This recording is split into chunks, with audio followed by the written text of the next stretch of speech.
Duskmoor Manor. Chapter 1, The Approach. The old sedan coughed and sputtered its way up the serpentine driveway, headlights cutting weak beams through the thickening rain. Inside, for faces, a mixture of nervous excitement and forced bravado, peered through the rain-streaked windshield at what emerged from the darkness ahead. "Think this is it?" Emily whispered from the back seat, her voice thin and uncertain.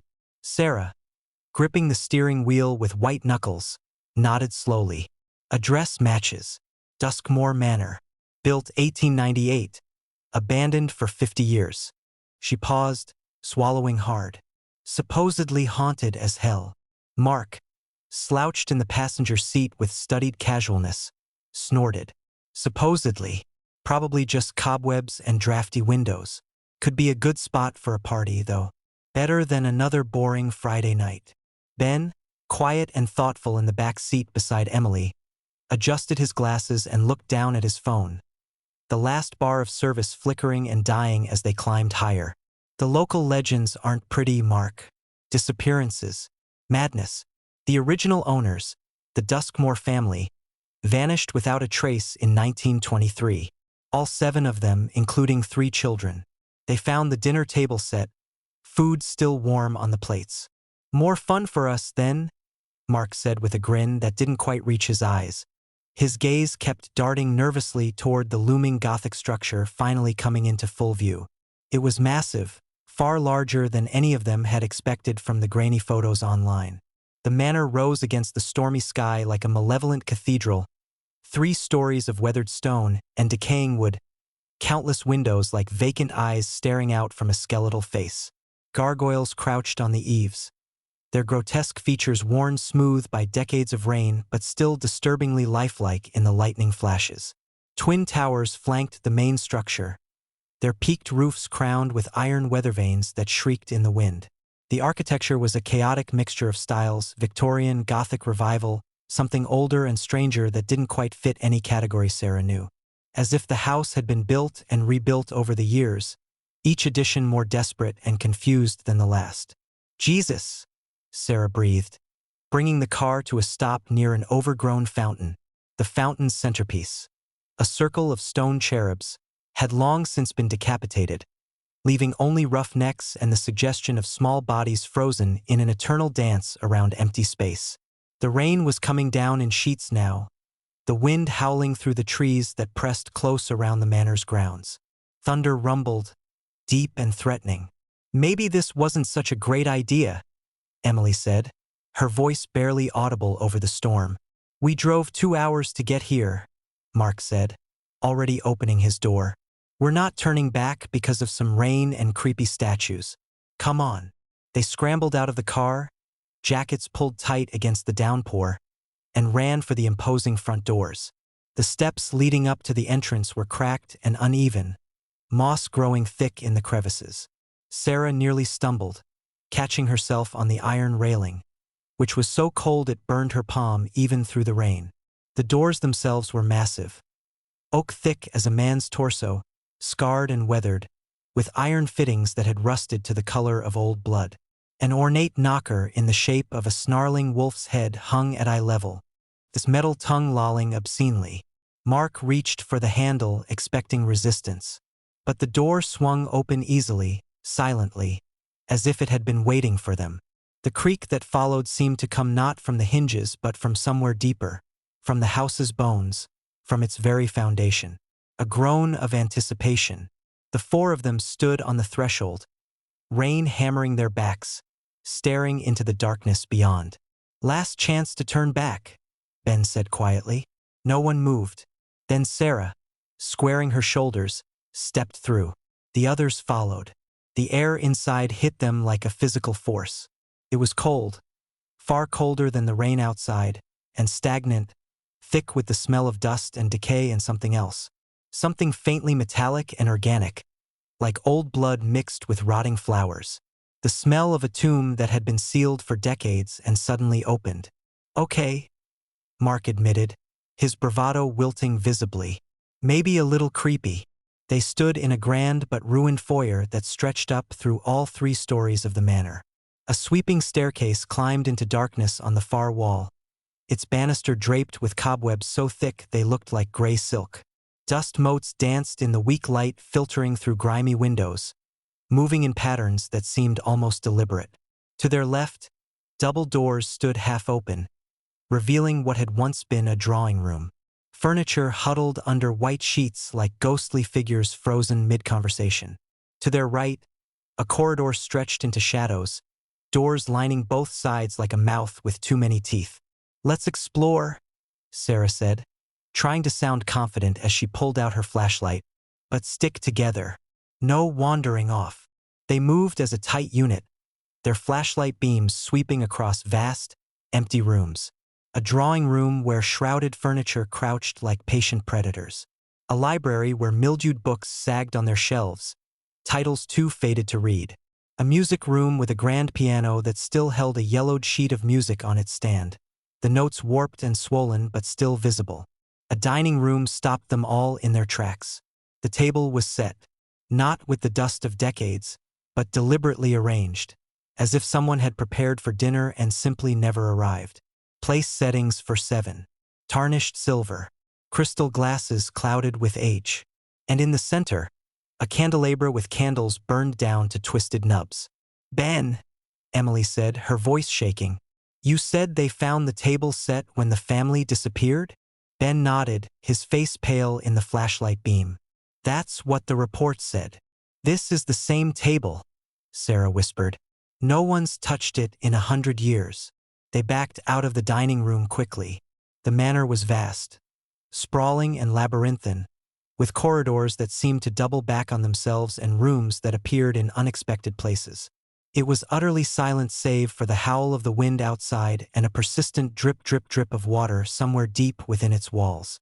The sound followed them from room to room, always distant, always just out of sight. As they explored, Emily kept feeling like they were being herded, guided.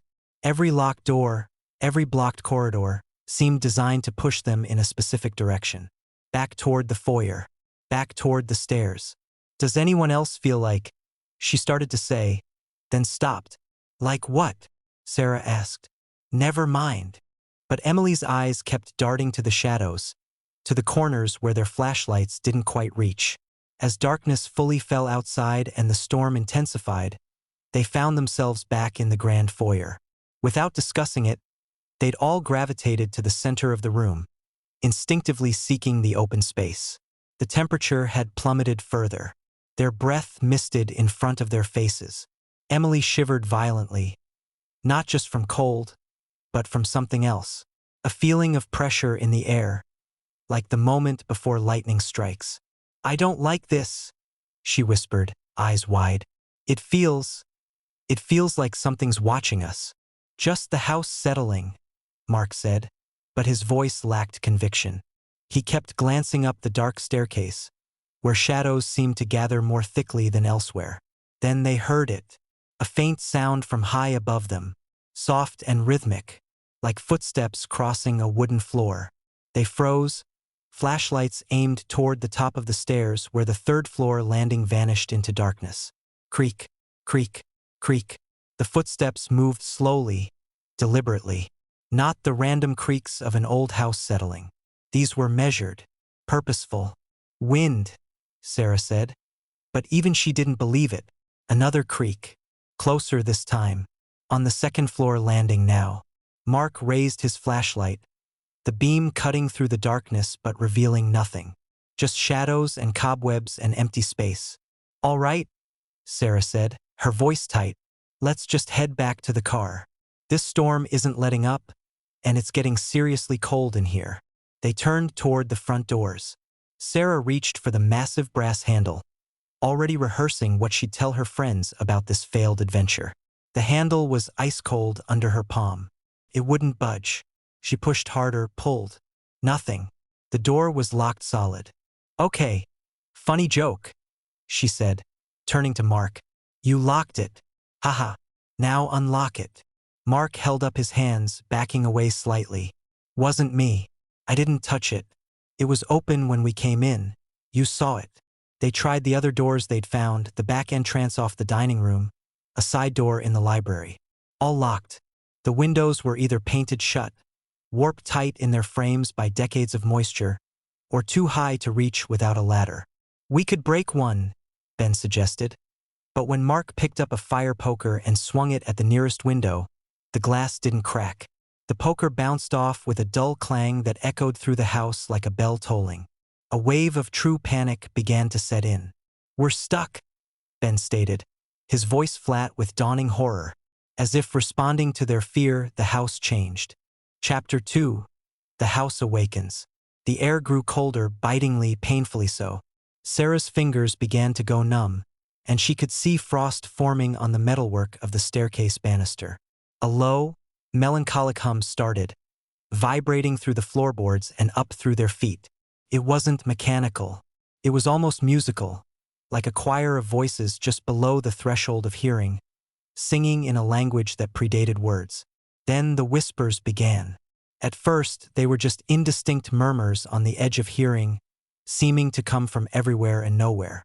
The four of them stood in the center of the foyer, backs pressed together, flashlights sweeping frantically across the darkness.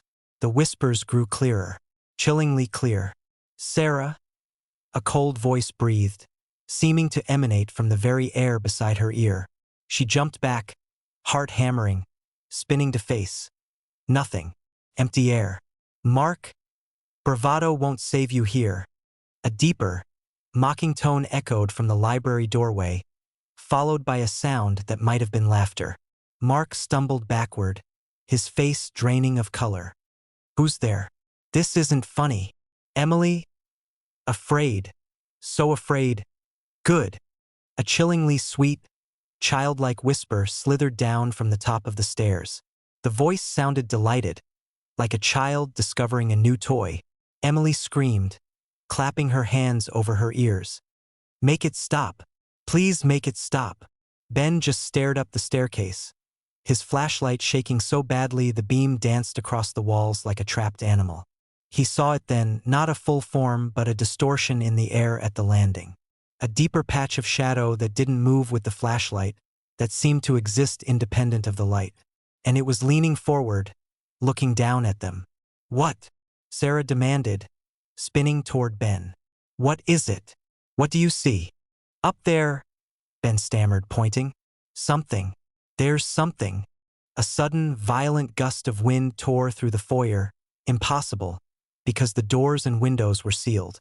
It came from nowhere and everywhere at once, swirling around them, pulling at their clothes and hair with invisible fingers. The main door slammed shut with a deafening boom that rattled the entire house. Picture frames fell from walls. A chandelier overhead swayed wildly, crystals chiming against each other in a discordant melody. Then came the sound of furniture scraping violently across the floor above, followed by a tremendous crash that shook dust from the ceiling. They huddled together in the center of the foyer, flashlights crisscrossing wildly, for beams of light cutting through smoke-thick darkness. The whispers intensified, overlapping, becoming a cacophony. No longer just names, but fragmented, disturbing phrases. "Get out. Stay forever. Join us. Join us. The family is incomplete. 7 then, 7 now. Join us." A heavy history book flew off a shelf in the library, hitting the floor with a sound like a gunshot. Then another, and another. Books began raining down from the shelves, pages flapping like wings. A portrait in a dark corner. A stern-looking man in Victorian dress that Sarah hadn't noticed before, seemed to twist in its frame. The painted eyes followed them, the painted mouth moving slightly, as if trying to speak. Mark, trying desperately to reclaim his courage, yelled into the darkness. "Leave us alone! There's nothing here. You're not real." The house answered with a laugh, a dry, rattling sound that scraped along their nerves like fingernails on bone. It came from the walls themselves, from beneath the floorboards, from inside the very structure of the manor. The house was laughing at them. Emily, trembling uncontrollably, pointed a shaking finger toward the staircase. "Look," she whispered. "Oh God, look." The distorted shadow Ben had seen was moving. It was descending the stairs, not walking, but flowing, like smoke given malignant purpose. It carried with it an aura of suffocating dread, a presence so malevolent that their instincts screamed at them to run, to flee, to escape at any cost. As it flowed down the stairs, the temperature dropped even further.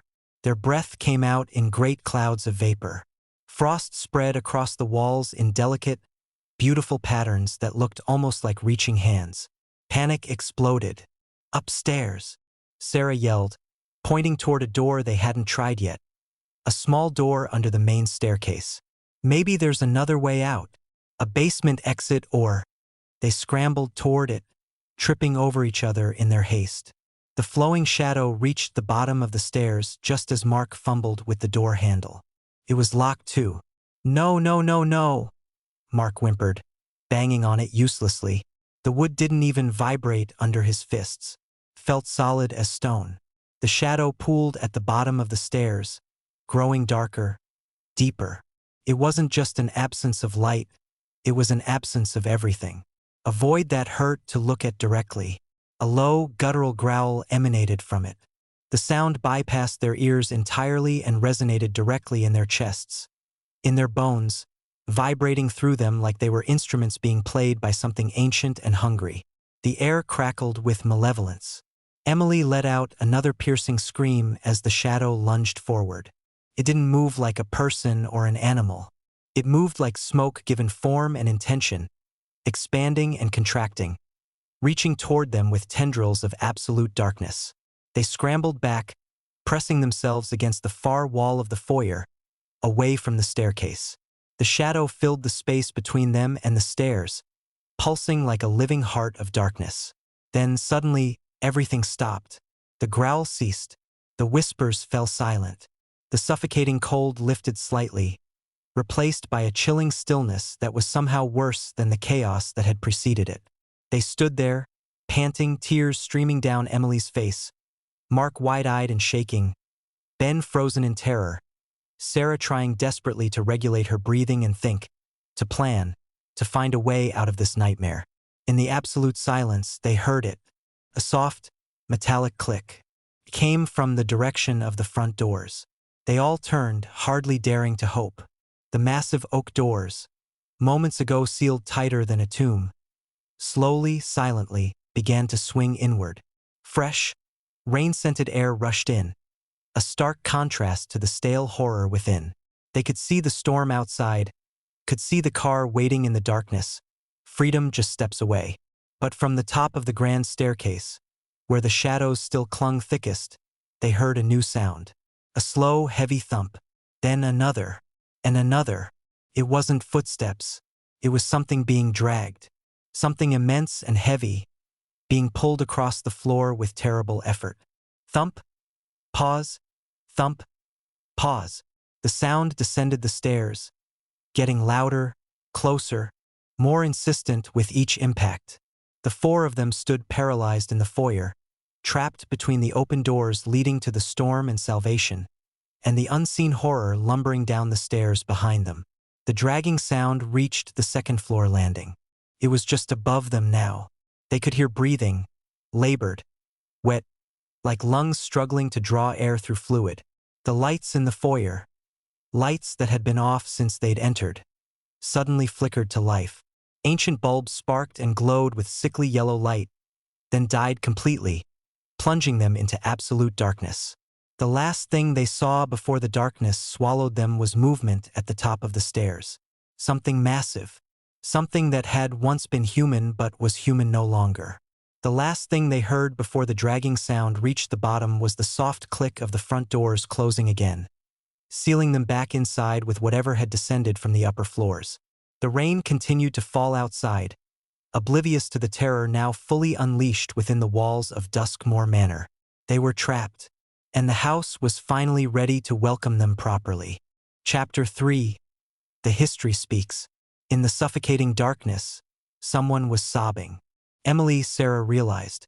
She reached out blindly, finding Emily's arm and pulling her close. "Flashlights," Ben whispered. "Where are the flashlights?" They'd dropped them in the panic. For beams now lay scattered across the foyer floor, their lights creating a chaotic pattern of illumination and shadow. Sarah crawled forward, her hand closing around her flashlight, and swung the beam toward the stairs. Nothing. Whatever had been descending was gone, or hidden, or waiting. One by one, they retrieved their lights. Mark's hands shook so badly he could barely hold his. "We need to think," Sarah said, trying to keep her voice steady. "There has to be a way out. There's always a way out." "Is there?" Ben asked quietly. He'd gone very calm, the way people do when panic has burned through them and left only resignation. The Duskmoor family, 7 of them, all disappeared without a trace. They never found bodies, never found evidence they'd left. It was like the house just swallowed them. "You're not helping," Mark snapped. "I'm being realistic. We're not the first people to be trapped here."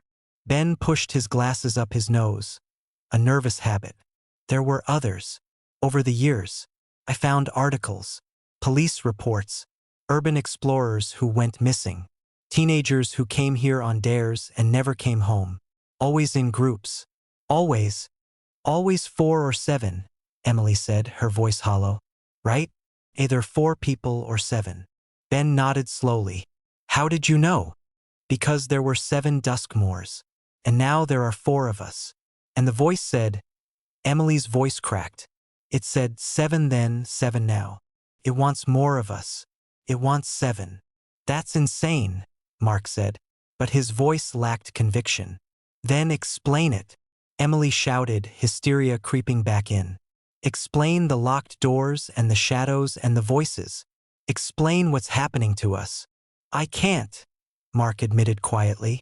"I can't explain any of it." Sarah made a decision. "We need information. If this house has a history, maybe there's something here that can tell us what happened. What we're dealing with." "You want to go deeper into the house?" Mark looked at her like she'd lost her mind. "I want to understand what's happening, and maybe find another way out." Sarah pointed her flashlight toward the library. That room was full of books. Maybe the family left records, journals, something. "Or maybe we should stay right here and wait for morning," Mark countered. "Wait for the sun to come up and this nightmare to end." "You think it'll end at dawn?" Ben asked. "The Duskmoors disappeared during the day. The house doesn't care about sunlight. They were wasting time." Sarah could feel it. A pressure in the air, a sense of the house holding its breath, waiting to see what they'd do. "I'm going to the library," she announced. "Anyone who wants to come with me can. Anyone who wants to stay here." She trailed off, looking at the dark staircase, the shadows that seemed to pulse and breathe in the corners. "Well, you can stay here." After a moment, they all followed her. The library was exactly as they'd left it, but somehow worse now. The books that had fallen earlier lay scattered across the floor like casualties of war. Their flashlight beams revealed titles: Rites of Binding, The Architecture of Captivity, Memoirs of Jeremiah Duskmoor. "That's the one," Ben said, pointing to the last title. "Jeremiah Duskmoor built this place. He was the family patriarch." Sarah picked up the book carefully. The leather binding was cold and slightly damp, as if the book itself were sweating. She opened it to a random page and began to read aloud. June 12, 1898. "The construction is nearly complete. The workers grow uneasy, complaining of sounds in the night, of tools moved when no one is present. I tell them it is merely the wind, the settling of new timber. But I know better. I know what I have built. I know what I have invited in. The design is not my own. Came to me in dreams. Perfect, complete, undeniable. The angles of the rooms, the placement of the doors, the specific dimensions of each corridor. All precisely calculated for a purpose I am only beginning to understand. A house is not merely a shelter. It is a vessel. And if the vessel is shaped correctly, it can hold more than mere people. Can hold memory. Can hold presence. It can hold hunger." "Stop," Emily said. "Please stop reading." But Sarah continued. June 20th, 1898. "We moved in today. Martha is pleased with the manor, though she comments that she often feels as though she's being watched. The children run through the halls, their laughter echoing strangely. Sometimes I hear laughter when they are asleep. Sometimes I hear footsteps when I know I am alone. But I am not alone. I am never alone now. The house breathes. The house thinks. The house hungers. I have done what needed to be done. I have created a vessel. Now I must fill it. Fill it with what? Mark whispered. Sarah flipped forward, skimming pages. The handwriting grew more erratic, the entries more disturbing. November 3rd, 1898. The shadows are wrong. They fall in directions that defy the light source. Martha sees them too, though she will not speak of it. The children have stopped playing in certain rooms. They say those rooms are full. I understand now what I have done. The house does not merely contain, transforms, it digests. It makes permanent what should be temporary. January 15th, 1899. We cannot leave. The doors open from the outside but not from within. We are guests who have overstayed our welcome, though the host will not release us. Martha weeps constantly. The children have stopped speaking entirely. It wants completion. The design requires it. 7 souls to seal the vessel. 7 souls to make it whole. The final entry was dated March 3rd, 1923. The day the family had vanished. We have run out of time. It has been patient, but patience has limits. Tonight it will take what it requires. I can hear it moving through the walls, gathering itself, preparing. The children are hiding, though I have told them there is nowhere to hide in a house that is itself the predator. To whoever finds this, the house is not haunted. The house is the haunting. We did not die here. We were incorporated. We became part of the structure, part of the presence, part of the hunger. And the house is always hungry, always waiting, always ready to add to itself. 7 then, 7 now, 7 always. I am sorry for what we have become. I am sorry for what you will become. Welcome to Duskmoor Manor. Welcome home. Sarah's hands trembled as she closed the book. In the silence that followed, they all heard it. Footsteps, multiple sets, moving through the house in patterns that made no sense, that violated geometry, that suggested something impossible. And voices, 7 voices, whispering in unison. Welcome home. Welcome home. Welcome home. Chapter 4. The house reveals itself. They ran. There was no discussion, no plan. Pure animal instinct drove them from the library and back into the foyer. But the house had changed. Corridors that had been straight now curved. Doors that had been locked stood open, revealing rooms that hadn't existed before. The manor was rearranging itself, shifting like a puzzle being solved. This isn't possible, Mark kept muttering. This isn't possible. This isn't possible. It's happening whether it's possible or not, Sarah snapped. They found themselves in a hallway they didn't remember exploring. Portraits lined the walls. All members of the Duskmoor family. Jeremiah, stern and cold. Martha, beautiful but hollow-eyed. 5 children of varying ages, all with the same empty stare. As they passed, the portraits moved. Heads turned to follow them. Painted lips moved soundlessly. Painted hands pressed against the insides of their frames as if trying to break through. Emily sobbed and refused to look at them. The hallway opened into a vast ballroom they definitely hadn't seen before. Chandeliers hung from the ceiling, cobweb-wrapped and dark. A massive mirror dominated one wall, its surface tarnished and spotted with age. They stopped in the center of the room, catching their breath. Maybe we should try the windows again, Ben suggested.